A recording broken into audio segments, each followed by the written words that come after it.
what y'all been waiting for, ain't it? Hey, how's it going, everybody? So this is a new type of video I'm gonna do. It'll only be like 4 minutes or maybe a little more, but think of it like a movie preview. I'll just talk about some manga that I read or that I liked instead of like 8 minutes. There is an 8-minute one planned and it's just long as hell and I'm still writing a script for it. So videos like these will be unscripted because that'll make it so I can make these a lot quicker. But I'm gonna be talking about Siren. Now, I read Siren in like 2023 and I don't remember anything about it because I have the memory of a goldfish at times.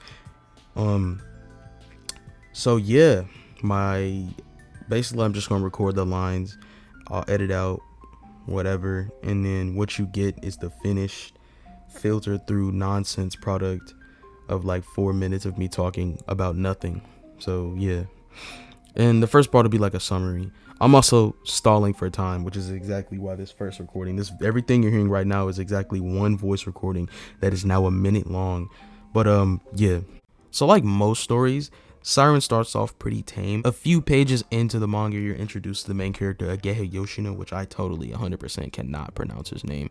Also, hope y'all can't hear the dog barking in the background. Alright, so Yoshino is your very typical high school student who's able to beat up grown men for some reason. I'm not really sure why they like to do that a lot, but it is kind of cool. I will admit to that. It is very cool. But yeah, basically after this fight scene, well, it wasn't really a fight scene, he kind of punched him, he was just on the ground. He basically talks about how on the news he saw that the planet was doomed due to climate change. And he basically doesn't care. And he says there's no way to predict the future and all we can do is live in the present.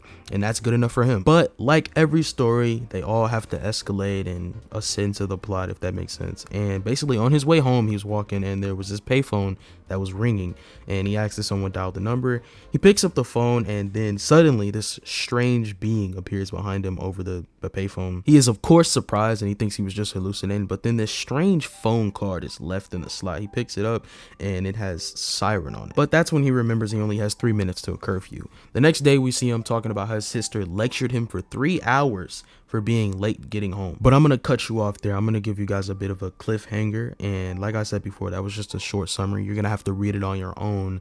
I know I wish I could give you more, but I'm not gonna do that. Now I'm gonna talk about what I like about the story. I really do like it. Honestly, I'm gonna talk about, the story just a bit more because I have to in order to actually explain what's going on. But there are some key parts that happen really early on, and that's exactly why I cannot explain it in a whole lot of detail, because it's things that you have to experience for yourself in order for it to actually, in order for it to actually hit, you have to read it for yourself. But yeah, now I'm going to talk about what I like. I really like the power system introduced in Siren. It's a power system that uses psionic abilities. Now there's plenty of stories out there that do it, but I feel like they do it in a very interesting way by categorizing it. Now these 3 categories are burst, rise, and trance. Now to explain them without using the wiki's definition, burst is like shooting a fireball at somebody, rise is like giving yourself super strength, and trance is like being Dr. Xavier. Now this is very cool because despite there being only 3 different types, you see a lot of really cool abilities between the villains and the main characters, and I really like that. Now the second thing I like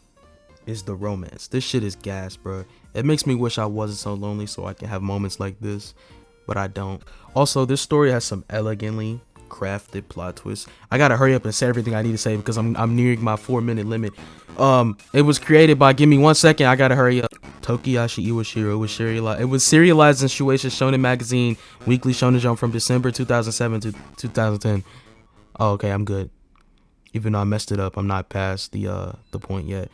Anyways, if y'all enjoyed this video and want to see more of these like movie preview type videos, just tell me down below. Tell me if you want them scripted so I can sound better. Anyways, I'm past my limit. I'll see y'all next time. In case I don't see ya, good afternoon, good evening, and good night.